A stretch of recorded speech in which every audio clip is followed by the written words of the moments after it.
बेटा आज का हमारा टॉपिक है राइट सर्कुलर कोन।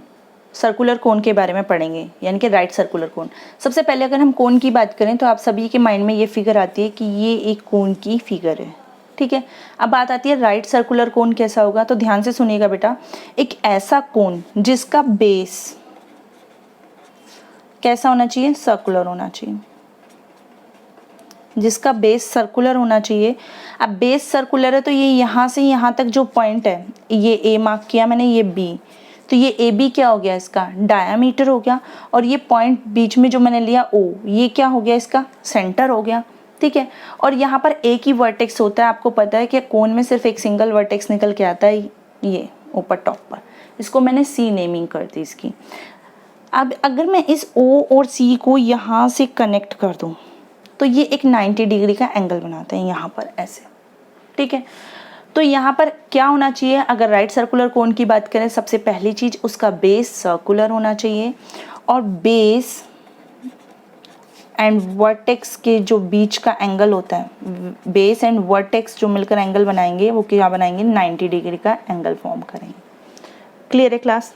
ये चीज़ तो थी बेसिक सी चीज़।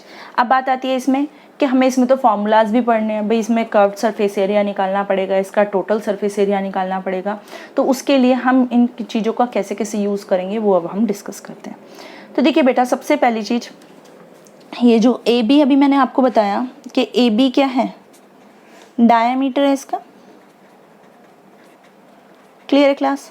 तो ओ बी क्या हो गया इसका, O B radius, O B कह लीजिए या ओ ए कह लीजिए, दोनों ही रेडियस हैं इसकी। क्लियर? और जो आप देख रहे हैं कि जो एंगल बन रहा है, एंगल बी ओ सी, यहाँ पर क्या बन रहा है, 90 डिग्री का एंगल बन रहा है। क्लियर? ये तो थी बेसिक चीज़ कि एक राइट सर्कुलर कोन में ये सारी चीज़ें होती हैं। अब दूसरी बात कि अगर आप मान लीजिए, मैंने आपको कहा एक राइट सर्कुलर कोन बेटा अगर आपको बनानी है तो आप कैसे बनाएंगे। आप एक सर्कल शेप का इस टाइप का पेपर लेंगे ऐसा, जिसमें से थोड़ा सा यहाँ से पार्ट कटा हो, इस टाइप से आप पेपर कट करेंगे। और फिर इन दोनों पार्ट को, जैसे मैंने ए ओ बी, अगर आप ओ ए और ओ बी को आपस में ज्वाइन कर दें विदाउट ओवरलैपिंग तो आपकी कोन बनकर रेडी हो जाएगी। क्लियर? अब बात आती है, जो ये पेपर मैं यूज़ कर रही हूँ, जो पेपर का एरिया होगा वही मेरा क्या होगा, सरफेस एरिया होगा, कर्व्ड सरफेस एरिया होगा ना। अगर जो मेरा यहाँ पर, अगर आप ध्यान से देखेंगे कि जो ये पेपर का एरिया निकल के आएगा, ये वाला मेरा किसका निकल के आएगा, कर्व्ड सरफेस एरिया, क्योंकि अभी मैंने इसमें बेस इंक्लूड नहीं किया है। क्लियर? बेस के लिए तो मुझे अलग से चीज़ नीचे कुछ लगाना पड़ेगा ना कवर करने के लिए, ठीक है। तो देखिए बेटा, मैं आपको एक फिगर दिखाती हूँ, उसकी हेल्प से आपको पता चलेगा कि कर्व्ड सरफेस एरिया हम किसकी बात कर रहे हैं। ये देखिए, ये फिगर है। अगर मैं पेपर से इस टाइप की फिगर बनाऊं तो मेरे पास ये बेस बनकर रेडी नहीं होगा। सिर्फ एक क्या बनेगा, एक तरह से होलो कोन कह सकते हैं आप उसे, जैसे आपकी बर्थडे कैप की होती है, राइट? ऐसा आपका बनकर रेडी हो जाएगा, सिर्फ ऊपर का टॉप। तो वहाँ पर आपको ये पता चला जो इस पेपर का एरिया होगा, वही कर्व्ड सरफेस एरिया होगा आपका कोन का। अब बात आती है इस पेपर का एरिया मैं कैसे निकालूं, ठीक है। तो ध्यान दीजिए, मैं इसी फिगर को नीट एंड क्लीन यहाँ साइड में भी आपके लिए ड्रॉ कर देती हूँ। इस तरह से आप यहाँ से देखेंगे ये सेंटर है, क्योंकि मैंने कहा था ये एक तरह से सर्कल है, ठीक है। एक तरह से क्या, सर्कल का ही पार्ट है, थोड़ा सा यहाँ से रिमूव कर दिया है। तो यहाँ से देखिए बेटा, मैं किसी भी पॉइंट पर जाऊँ, इस पॉइंट पर जाऊँ, इस पर जाऊँ, या इस पर जाऊँ, या इस पर जाऊँ, किसी भी पॉइंट पर आप जाएंगे तो यहाँ से यहाँ तक की डिस्टेंस तो सेम होगी ना। क्लियर है? और जब मैं इसको इस तरीके से फॉर्म करूँगी इसको, तो ये जो साइड वाली आती है ना, इसको बोलते हैं स्लेंट हाइट, स्लेंट, ठीक है। ये वाली चीज़ स्लेंट हाइट होती है। जैसे आपकी ये कोन अगर जब बनेगी, अगर आप इसको फोल्ड करेंगे तो ये वाली जो साइड्स में मैंने लाइन लगाई है, एक तरह से इसकी इस तरह से बन के आ जाएंगी स्लेंट हाइट की तरह। तो जो स्लेंट हाइट होती है वो क्या होगी, चाहे इधर से देखो इधर से देखो, कोम सेम होगी। तो मैंने इसको स्लेंट हाइट को नेम दे दिया एल। क्लियर?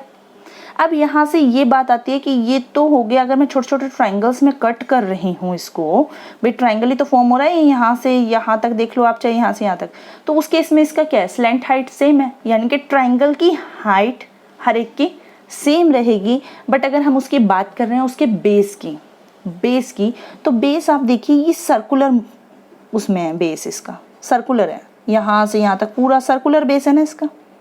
क्लियर। तो अगर मैं यहाँ से बात कर रही हूँ, अगर आपसे पूछे कोई कि एरिया ऑफ ट्राइंगल क्या होता है तो आप क्या बोलेंगे? Half into base into height. ये हमने अपनी छोटी क्लासेस में पढ़ा, ये सभी को पता भी होगा आपको, half into base into height. लेकिन अगर मैं इस पेपर का एरिया निकालने के लिए आपको कहूँ कि भाई ये तो एक ट्राइंगल का एरिया निकाल दिया आपने, तो पूरे पेपर का एरिया निकालिए, क्योंकि पूरे पेपर का एरिया निकलेगा तभी मेरा कर्व्ड सरफेस एरिया निकलेगा। तो यहाँ पर अगर ये पेपर है, ठीक है, मैं लिख देती हूँ ताकि आपको क्लियर हो जाए, ये पेपर है आपके पास एक, तो अगर मैं निकाल रही हूँ एरिया ऑफ द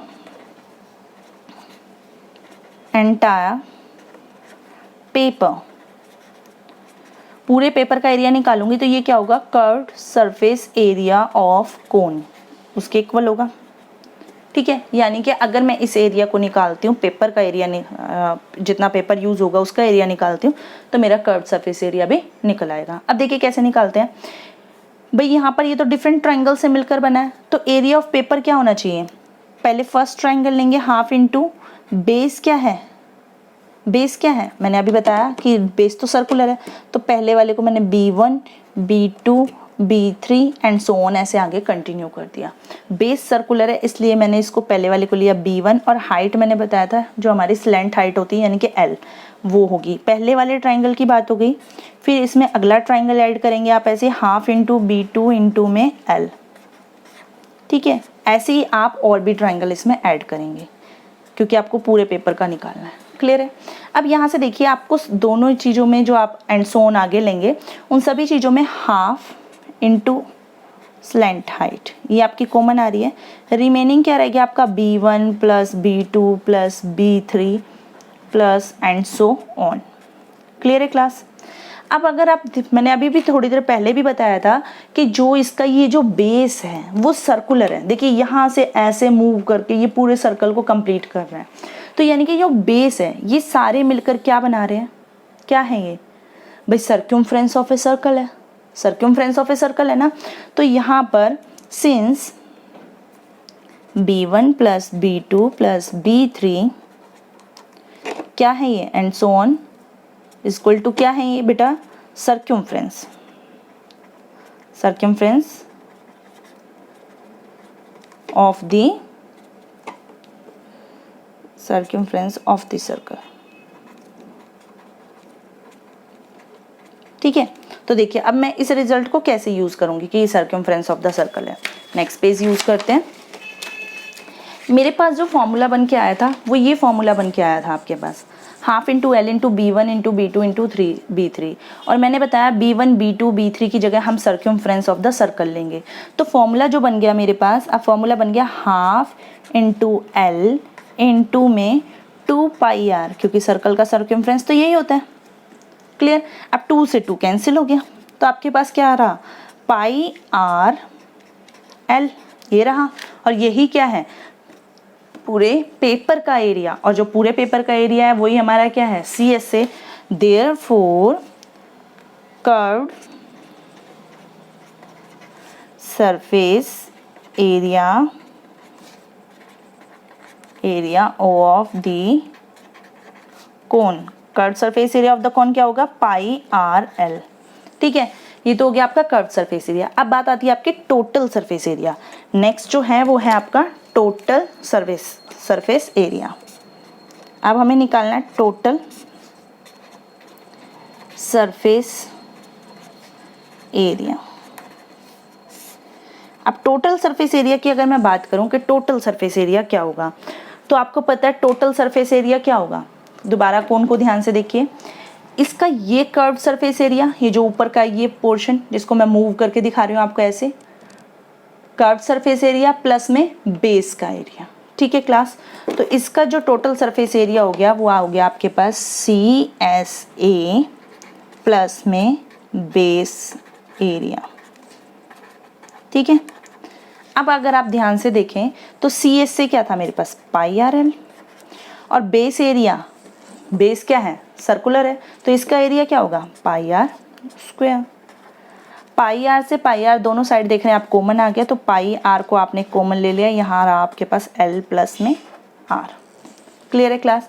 और यही आपका क्या है, टोटल सरफेस एरिया। इसको आप एज ए फॉर्मूला अप्लाई कर सकते हैं। Clear class?